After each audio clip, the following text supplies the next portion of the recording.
వాళ్ళకి తెలుసు ప్రభుత్వంలో ఉన్నప్పుడే ఏమీ చేయలేని వాళ్ళు ఇవాళ అధికారం కోల్పోయిన తర్వాత ప్రజల వద్దకు వచ్చి స్కాన్ చేయండి అంటే స్కాన్ చేస్తారా?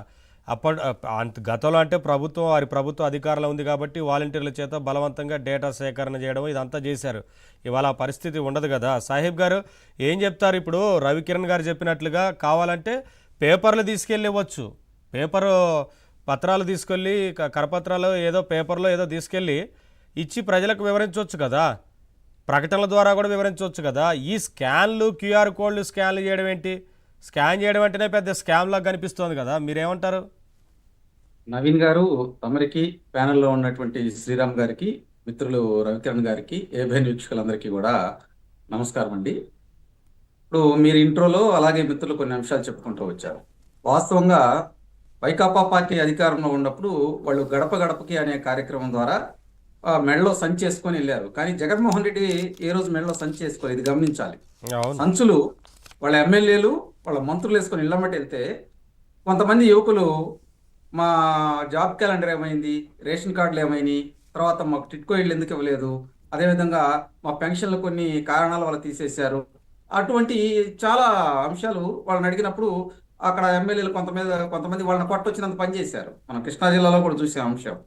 దీంతో పాటు ప్రధానంగా ఏంటంటే ఏ ప్రభుత్వం వచ్చినా కానీ ప్రజలకు ఆమోదయోగ్యమైనటువంటి వ్యవహారాలతో ముందరికి వెళ్ళాలి. ఎలా అంటే వాళ్ళ అనుమతితో వెళ్ళాలి. ఇప్పుడు ఈ క్యూఆర్ కోడ్ అనేది ఆర్బీఐ వాళ్ళు, కొన్ని బ్యాంకుల వాళ్ళు మీరు తెలియపెట్టకుండా ఈ క్యూఆర్ కోడ్లు స్కాన్ చేయొద్దని చాలా సందర్భాల్లో చెప్పారు. ఎందుకంటే పెద్ద ఎత్తున మోసపోతున్నారండి. ఎక్కువ గ్రామీణ ప్రాంతాల వాళ్ళు ఈ క్యూఆర్ కోడ్ల వల్ల మోసపోతున్నారు. ప్రధానంగా ఏంటంటే వాళ్ళు అధికారంలో ఉన్నప్పుడు ఏదో మేము చేసాము అది ఇదని కొంత షో చేస్తా తిరిగారు. అసలు వాళ్ళే కాదండి. ఇప్పుడు రవికిరణ్ గారు చెప్పారు కదా, ఎవరో ఇలానే ఓటీపీ అడిగారు దగ్గరకు వచ్చని. అంటే ఇవాళ ఎవరి దగ్గరైనా ఎవరైనా మోసం చేయొచ్చు అన్నట్లుగా తయారైంది. ఈ సైబర్ క్రైమ్ అంత డేంజరస్గా మారిన ఈ క్రమంలో వారు వచ్చి స్కాన్ చేయండి అని అంటే ఏంటి? ఏదన్నా పేపర్స్ ఇచ్చి వివరించవచ్చు కదా. ఇంటింటికి తిరిగి స్కాన్ చేయించుకోవడం అంటే పెద్ద స్కామ్ అనే కదా అర్థం. మీరు ప్రభుత్వంగా చర్యలు తీసుకోవాల్సిన బాధ్యత కూడా ఉంటుంది మీ మీద. మరి నవీన్ గారు, అదే నేను అంటుంది, గ్రామీణ ప్రాంతాల్లో నిరక్షరాస్యులు కావచ్చు, సీనియర్ సిటిజన్ కావచ్చు, వాళ్ళందరూ కూడా ఏంటంటే బ్యాంకు ఖాతాలు అవన్నీ కూడా ఫోన్లోనే ఉంటున్నాయి ఈ మధ్య. తర్వాత దాంట్లో ఫోన్ పే కానీ గూగుల్ పే కానీ, అంటే ఈ క్యూఆర్ కోడ్ స్కాన్ చేయటం వల్ల ఖచ్చితంగా వాళ్ళ విలువైనటువంటి సమాచారాన్ని అవతల ఈజీగా తీసుకోవచ్చు. నేను ఇందాక కూడా ఏంటంటే వైకాపా పార్టీ వాళ్ళు ఇచ్చినటువంటి ఆ స్కానర్ని స్కాన్ చేసి చూశానండి. వాటిల్లో వీళ్ళు ఒక 8 నిమిషాలతో వెళ్తున్నారు. ఏంటంటే దీంతో వాట్సాప్ లింక్ కూడా ఉందండి. ఎవరైతే ఆ క్యూఆర్ కోడ్ స్కాన్ చేస్తారో వాట్సాప్ లింక్ వెళ్ళి వాళ్ళ నెంబర్స్తో సహా అన్ని వాళ్ళకి వెళ్ళిపోతాయి. కాబట్టి ఇటువంటి ఏంటంటే ఖచ్చితంగా ప్రభుత్వం చర్య తీసుకునేది దీని మీద. ఎవరి అనుమతి లేకుండా కూడా మొబైల్స్ ఇవ్వద్దని చెప్పి ఖచ్చితంగా ఇంతకుముందు ఆర్బీఐ వాళ్ళు కూడా చెప్పారు, కొన్ని బ్యాంకులు కూడా చెప్పినాయి. దీనివల్ల ఏమైందంటే ఆ సైకో బ్యాచ్ ఇంటికి వచ్చేసేసి వాళ్ళకి కావాల్సినటువంటి సమాచారాన్ని తీసుకెళ్లి మొబైల్ వాళ్ళే ఆపరేట్ చేసే టెక్నాలజీలు వచ్చినాయి. వీళ్ళే చేయొచ్చేమో. గతంలో కూడా చూసాం, చాలా మంది వాలంటీర్లు కూడా ఇదే విధంగా వాళ్ళ మొబైల్ తీసుకొని వాళ్ళ డబ్బులు కాజేసిన సందర్భాలు చాలా సందర్భాలు చూసాం. ఎందుకు ఏలు ముద్ర పడతలేదు, మీ బ్యాంక్ ఖాతా చూడాలి అయ్యి అని చెప్పి. అంటే ఇటువంటి మోసాలు చేయడానికి ఎక్కువ అవకాశం ఉంది. దీంతో పాటు ప్రధానంగా ఏంటంటే కూటమి ప్రభుత్వం అధికారంలోకి వచ్చిన తర్వాత ఇప్పుడు జగన్మోహన్ రెడ్డి నిన్న మేనిఫెస్టో గురించి అయ్యి చెబుతున్నాడండి.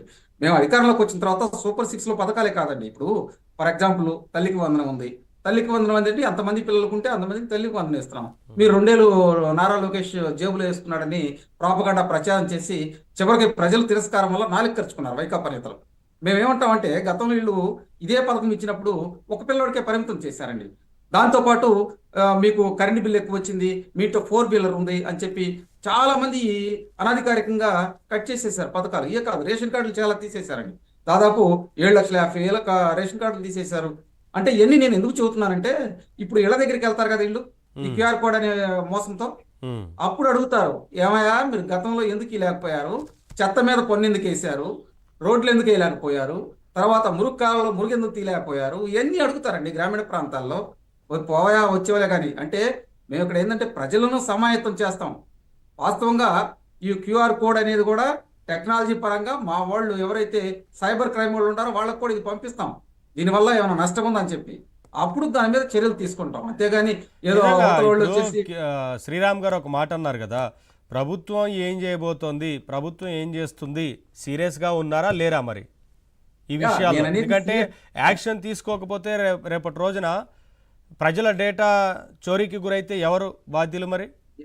ఇక్కడ ఇక్కడ ఒకటి ఉందండి. ఆ క్యూఆర్ కోడ్ వల్ల నష్టం ఏమన్నా ఉందా అనేది సైబర్ క్రైమ్ వాళ్ళు తీసుకుంటారు వాస్తవంగా. దాంట్లో ఏంటంటే 8 అంశాలు ఇచ్చారు.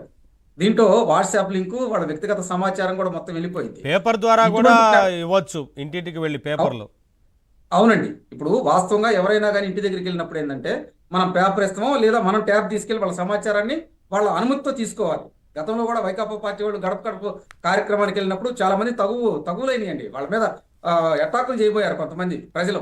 ఏమయ్యా ఎందుకు వచ్చావు మా ఇంటికి, ఏ విధంగా చెత్త మీద పన్నేస్తావు, మా ఇంటి పన్ను ఎందుకు పెంచావు, 9 సార్లు కరెంట్ ఛార్జీలు ఎందుకు పెంచారు, 7 సార్లు బస్ ఛార్జీలు పెంచారు, పెట్రోల్ ఛార్జీలు పెంచారు, ఇవన్నీ మాట్లాడుతున్నప్పుడు ఏంటంటే పరిగెత్తారు ఇలా మాటలు తట్టుకోలేక. ఇప్పుడు కూడా అటువంటివి వస్తాయి. కాకపోతే ఈ క్యూఆర్ కోడ్ వెళ్ళి ఏది మొబైల్తో వాళ్ళ స్కాన్ చేసేసే ఇవన్నీ సిస్టమ్ అంటే ఖచ్చితంగా ఇది సైబర్ క్రైమ్కు దారి తీసిద్ది. అదేవిధంగా ప్రజల యొక్క వ్యక్తిగత సమాచారాన్ని వాళ్ళు డేటాను స్వీకరిస్తారు. ఇప్పుడే కాదండి, ఫ్యూచర్లో ఎప్పుడైనా కానీ ఈజీగా వాళ్ళని మోసం చేయొచ్చు. దీని మీద అదే నేను అంటుంది, సైబర్ అదే క్రైమ్ వాళ్ళు కరెక్ట్ సాహిబ్ గారు. ప్రభుత్వం కూడా ఈ విషయంలో అప్రమత్తంగా ఉండాల్సిన సీరియస్ అవసరం గా ఉంది. ఉందండి. శ్రీరామ్ గారు, నవీన్ ఒక్క గారు. నిమిషం సాహిబ్ గారు. శ్రీరామ్ గారు, హ్యాకింగ్ కి గురయ్యే ఛాన్సులు ఎక్కువ